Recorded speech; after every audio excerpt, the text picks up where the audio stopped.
क्या आप किसी पेट्रोल पंप पर जाते हैं या पेट्रोल पंप के सामने से गुजर रहे होते हैं तो पेट्रोल पंप देखकर आप भी सोचते हैं कि काश मेरा भी एक पेट्रोल पंप होता, लेकिन शहर के किनारे सड़क पर मेरा ज़मीन नहीं है? तो आप बिल्कुल गलत सोच रहे हैं। देहात में भी पेट्रोल पंप लगवाया जा सकता है, कम पैसे में अच्छी कमाई की जा सकती है। अगर आप सब कुछ जानना चाहते हैं तो इस वीडियो पे बने रहिए, अंत तक सब कुछ बताएंगे वीडियो पे। नमस्कार, मैं हूं संदीप पांडे और आप देख रहे हैं द ऑलराउंडर चैनल। चैनल पर नए हैं तो सब्सक्राइब कर लीजिए और वीडियो पसंद आएगा तो लाइक कर दीजिएगा और हाँ, बेल आइकन पर जरूर प्रेस कर दीजिएगा, जिससे नया वीडियो में डालूं तो आपको नोटिफिकेशन मिल जाया करे। तो शुरू करते हैं वीडियो को। दोस्तों, अगर आप पेट्रोल पंप लेना चाहते हैं, आप ग्रामीण क्षेत्र से हैं या शहरी क्षेत्र से हैं और आपका पेट्रोल पंप लेने का मन है लेकिन आपका ज़मीन ग्रामीण क्षेत्रों में है, तो ये वीडियो आपके लिए है। इंडियन ऑयल भारत की सबसे बड़ी पेट्रोलियम कंपनी है जो कि किसान सेवा केंद्र के नाम से पेट्रोल पंप निकालती है। ये आप पता कर सकते हैं इनके वेबसाइट पर जाकर के या समाचार पत्रों के माध्यम से भी विज्ञापन निकलते हैं। अगर आप वेबसाइट पर जाएंगे तो लेटेस्ट खबर आपको मिलेगी कि कहाँ पर इन्होंने और कब वारंट निकाला है, जिसकी वैधता कब तक है, अंतिम डेट क्या है, कब तक वो फार्म भरा जा सकता है। फार्म ऑनलाइन और ऑफलाइन दोनों माध्यम से भरे जा सकते हैं। उसके बाद में अगर कई एप्लीकेंट आते हैं, फार्मों की जांच होती है, उसमें अगर वैध पाए जाते हैं कई फार्म तो लॉटरी निकाली जाती है, जिसका नाम आता है उसको पेट्रोल पंप मिलता है। इसमें कोई बेईमानी वाला काम नहीं है।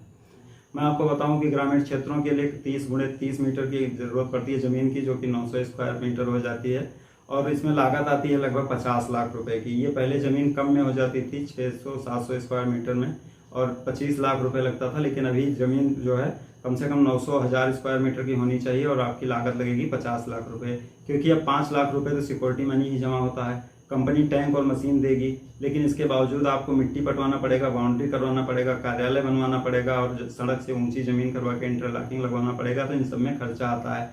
जब आपको पेट्रोल पंप मिल जाएगा तो एनओसी लेने के लिए आपको हर जगह भाग दौड़ करना पड़ता है। इसमें आपको वन विभाग से, फायर विभाग से एनओसी लेनी पड़ती है, PWD से एनओसी लेनी पड़ती है, DM से एनओसी लेनी पड़ती है, थाने और कोतवाली क्षेत्र से जहाँ पर आपका पेट्रोल पंप लगेगा उस क्षेत्र में लेना पड़ेगा एनओसी।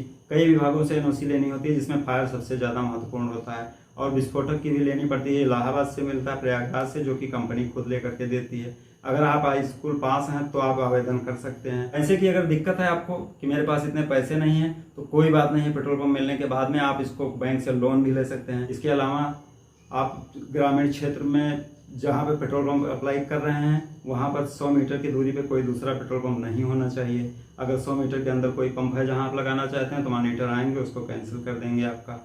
इसमें कुछ अच्छाइयाँ तो कुछ बुराइयाँ भी हैं। पेट्रोल पंप आपका चालू हो जाता है तो आप 1000 लीटर डीजल और 1000 लीटर पेट्रोल बेचते हैं तो 2000 लीटर पर डे आपकी बिक्री हुई, मिनिमम इतना तो बेच ही लेंगे आप। तो इसमें 3 रुपये लीटर लगभग प्रॉफिट है, फ़ायदा मिलता है। तो 2-3 6,000 रुपये पर डे का प्रॉफिट हो गया। 30 दिन का महीना होता है, 6 × 18, 1,80,000 रुपये आपके बच जाएंगे, जिसमें 30-40 हज़ार खर्चा काटने के बाद में आपका बैठे बैठा 1.5 लाख रुपया महीना बच रहा है। तो ग्रामीण क्षेत्र में इज्जत का काम है। जब आपका पेट्रोल पंप लग जाएगा, संभ्रांत व्यक्तियों में आप गिने जाएंगे। इसके बाद में 1.5 लाख रुपया महीना बैठ के आप कमा रहे हैं, क्या चाहिए और इससे ज़्यादा। लेकिन कुछ बुराइयां भी हैं इसमें। हमको कस्टमर का ध्यान देना पड़ता है। छोटे बड़े हर तरह के कस्टमर आते हैं, उल्टी सीधी बातें करते हैं, उसको ध्यान में रख करके कि हमारा कस्टमर नाराज़ ना हो, उनको संतुष्ट करना पड़ता है। उनके लिए पानी, मुफ्त की पानी और टेलीफोन, फर्स्ट एड बॉक्स और हवा मशीन की व्यवस्था करानी पड़ती है। और इसके अलावा हमको सरकारी नियमों का पालन करना पड़ता है, जो कि बहुत ज़रूरी है। तो ये सब चीज़ें ध्यान रखनी पड़ती हैं, तभी हमारी बिक्री होती है। बस यही सब करने के बाद में आप पेट्रोल पंप चलवा सकते हैं। हाँ, एक चीज़ और, आपकी ज़मीन जहाँ है वो बहुत पतली सड़क है, कुछ ही लोग आते जाते हैं, पक्की सड़क है, तब भी चलेगा, कोई दिक्कत नहीं, वहाँ भी वारंट निकलती है। अगर वारंट नहीं निकला है तो आप कहीं भी पेट्रोल पंप नहीं लगवा सकते हैं, चाहे वो SH हो चाहे वो NH हो। लेकिन SH पे, स्टेट हाईवे जिसको बोलते हैं, वहाँ पर पेट्रोल पंप ग्रामीण क्षेत्रों के लिए निकलता रहता है। आप देखते रहिएगा, अभी नहीं निकला है तो बाद में वारंट निकलेगा। और अगर आपकी खुद की ज़मीन नहीं है तो आप उसको लीज पर ले सकते हैं, जो कि 19 साल 11 महीने पर मिलेगा लीज पर। और पेट्रोल पंप लग जाने के बाद में आपका फ़ायदा और नुकसान 2.5 साल तक आप उसको बेच नहीं सकते हैं। तो इसी चीज़ें ध्यान दीजिए। ये सब चीज़ें हैं, कुछ ज़रूरी बातें, इसको ध्यान में रखकर पेट्रोल पंप के लिए अप्लाई कीजिएगा। मिलते हैं नेक्स्ट वीडियो में, तब तक के लिए नमस्कार।